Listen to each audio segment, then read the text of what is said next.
So it's that time of year, it's fall in Minnesota. I love this time of year.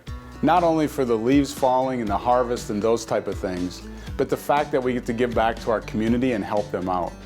11 years ago, we started the Holiday Food Drive.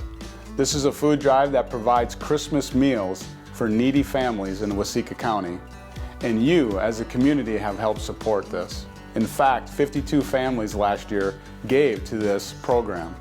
And we supported 126 families that had Christmas meals because of your giving. Last year we raised over $4,000, and a $3,000 match was put with that from the iWealth Foundation. Over $7,000 all went to the Waseca Area Neighborhood Service Center. And with that, they provide Christmas dinner. But the really neat part is after that was done, the extra funds went to the backpack program.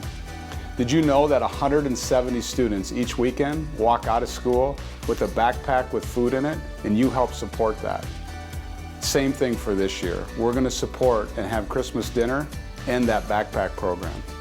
So if it's in your heart, when we look at harvest in the fall time and the crisp air, and it's in your budget, we'd love you to help support this Christmas dinner and these kids that walk out of school.